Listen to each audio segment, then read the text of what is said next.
Hi students, देखिए आज हम स्टार्ट करते हैं 11th क्लास का जो हमारा नेक्स्ट टॉपिक है uniform motion and non uniform motion. So देखिए बेटा, यूनिफॉर्म मोशन क्या होती है। यूनिफॉर्म मोशन वो होती है जिसके अंदर हमारा जो ऑब्जेक्ट होता है वो एक यूनिफॉर्म स्पीड से चले, यूनिफॉर्म वेलोसिटी से चले। देखिए उसमें होता क्या है कि जो हमारा ऑब्जेक्ट होगा वो इक्वल डिस्टेंस को इक्वल टाइम इंटरवल में कवर करेगा। देखिए यहाँ पे करते हैं, if any object covers equal distance in equal time then the object will be in uniform motion. मान लीजिए कि हमारे पास यहाँ पर कोई पाथ है इस तरीके से, ए बी सी नाम दिया। ए से बी का डिस्टेंस जो है वो है 10 मीटर, बी से सी का डिस्टेंस है 10 मीटर। तो ए से बी पर जाने में टाइम लगा 5 सेकंड का और बी से सी पर जाने में टाइम लिया 5 सेकंड का। तो हम बोल सकते हैं कि हमारे ऑब्जेक्ट ने इक्वल डिस्टेंस को इक्वल टाइम इंटरवल में कवर किया। So we can say that the our object is in uniform motion. अब देखिए इसका ग्राफ कैसे होता है बेटा। पोजीशन टाइम ग्राफ के बारे में अगर हम डिस्कस कर रहे हैं, ये हमारा टाइम है और ये हमारा डिस्टेंस है। सो इसका पोजीशन टाइम ग्राफ एक स्ट्रेट लाइन की तरह आएगा इस तरीके से। ये टाइम के अनुसार बढ़ता जाएगा। मान लीजिए कि उसने एक सेकंड के अंदर जो है 1 मिनट ट्रैवल किया, अगली 1 सेकंड में अगला 1 मिनट ट्रैवल कर लेगा, उससे अगली 1 सेकंड में उससे अगला 1 मिनट ट्रैवल कर लेगा। तो हम बोल देंगे कि हमारा ऑब्जेक्ट किस में है, यूनिफॉर्म मोशन में है और उसका ग्राफ कुछ इस तरीके से आएगा। अब देखिए हम बात करते हैं नॉन यूनिफॉर्म मोशन के बारे में।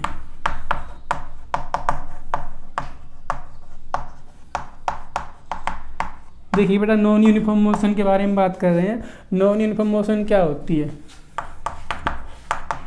If any object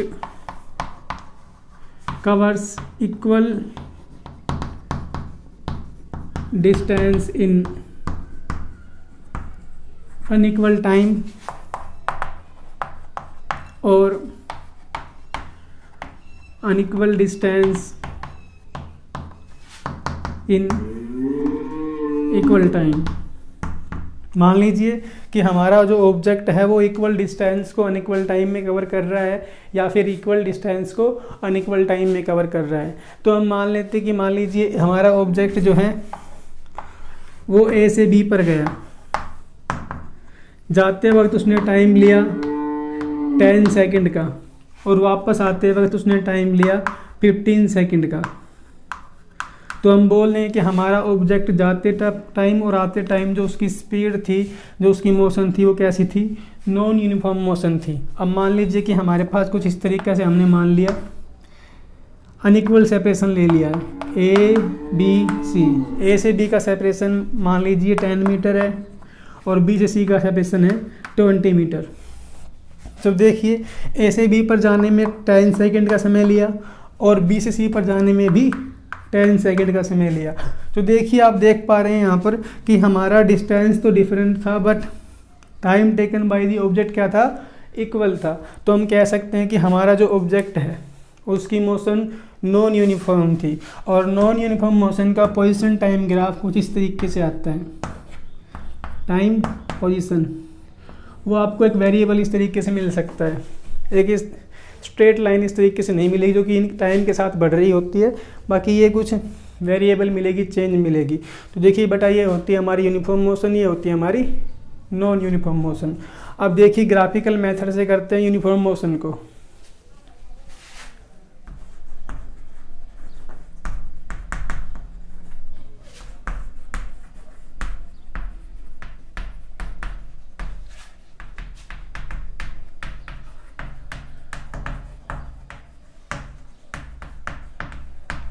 देखिए ग्राफिकल रिप्रेजेंटेशन से हम यूनिफॉर्म मोशन कर रहे हैं। मान लीजिए कि हमारे पास किसी मोशन का ग्राफ इस तरीके से गिवन है,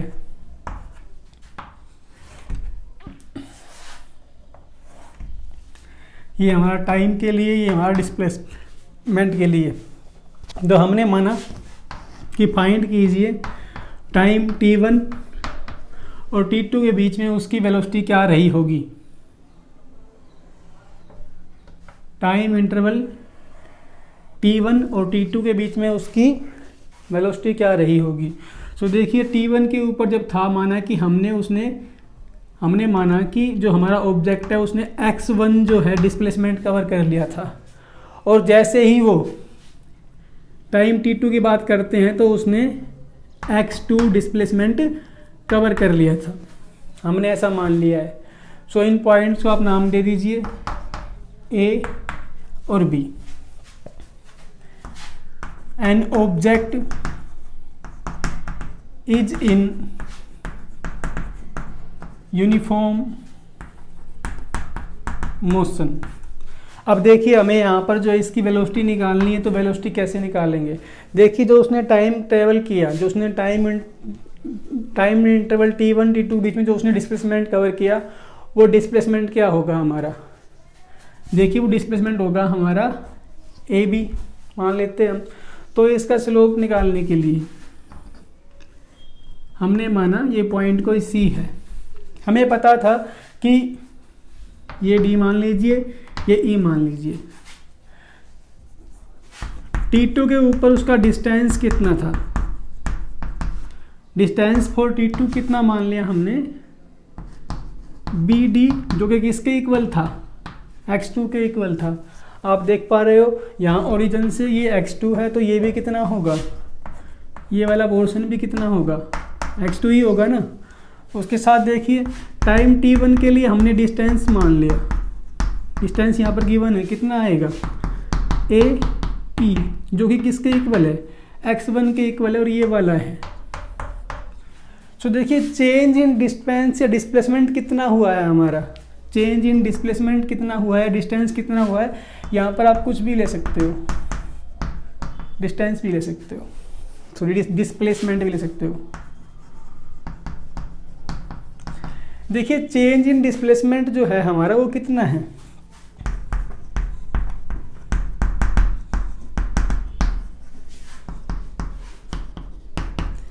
वो कितना है, वो है BC, और BC किसके इक्वल आएगा, BD माइनस CD। अगर AE x1 के इक्वल है तो CD किसके इक्वल आएगा, x1 के। सो पुट कर दीजिए यहाँ पर x2 माइनस x1, और टाइम इंटरवल क्या था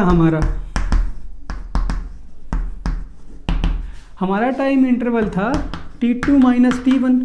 अगर मैं t2 में से t1 निकाल दूँ तो अब मैं यहाँ पर इसकी वेलोसिटी फाइंड कर सकता हूँ, इंस्टेंटेनियस वेलोसिटी निकाल सकता हूँ इसकी। सो इसकी वेलोसिटी क्या रहेगी, ds/dt, मतलब change in displacement with respect to change in time. Displacement में चेंज कितना था, x2 माइनस x1 t2/t1। तो इस तरीके से हम निकाल सकते हैं हमारा क्या, वेलोसिटी निकाल सकते हैं यूनिफॉर्म मोशन से। उसके बाद देखिए मान लीजिए कि आपके पास नॉन यूनिफॉर्म मोशन है। अगर आपके पास नॉन यूनिफॉर्म मोशन दे रखी है, या फिर देखिए ये यहाँ पर जो है हमारा BC/AC भी हो सकता है इस तरीके से, क्योंकि AC की वैल्यू क्या आएगी, AC की वैल्यू आएगी t2 माइनस t1, और BC की वैल्यू क्या आई थी, x2 माइनस x1। सो जो हमारी वेलोसिटी रहेगी पोजीशन टाइम ग्राफ के लिए, वो इस ग्राफ का स्लोप रहेगा। इन position time graph the slope of graph will be velocity. और ये यहाँ पर वेलोसिटी इंस्टेंटेनियस वेलोसिटी भी हो सकती है और एवरेज वेलोसिटी भी हो सकती है। सो हमारा स्लोप क्या होगा, AB होगा ना, AB हमारा क्या रहेगा, स्लोप रहेगा। सो इस तरीके से किसी भी पोजीशन टाइम ग्राफ का अगर हमारे पास स्लोप है तो वो स्लोप हमें क्या देता है, वेलोसिटी देता है। और स्लोप किसके इक्वल है, A B will be equal to B C by A C, जो कि यहीं पे आया है x2 minus x1 by t2 minus t1। और अगर आपके पास नॉन यूनिफॉर्म मोशन दे रखी है, मान लीजिए आपके पास कुछ इस तरीके से है, कोई इस तरीके से मोशन दे रखी है, मान लीजिए कि ये टाइम इंटरवल t1 के लिए थी और ये टाइम इंटरवल t2 के लिए थी, तो यहाँ से आप एक टेंजेंट ड्रॉ कर दीजिए इस तरीके से। तो जो टेंजेंट रहेगा वो हमारा क्या रहेगा, स्लोप रहेगा। और उस स्लोप को आप इस तरीके से निकाल सकते हो। मान लीजिए कि ये ए बी सी, स्लोप हमारा ए बी आ गया, तो किसके इक्वल आएगा, ए सी बाई बी सी। तो वहाँ से हमारी वेलोसिटी आ सकती है नॉन यूनिफॉर्म मोशन के लिए। सो आज के लिए सिर्फ इतना ही था। तो आप इसको वीडियो को देखिए, समझिए, and thank you and have a nice day.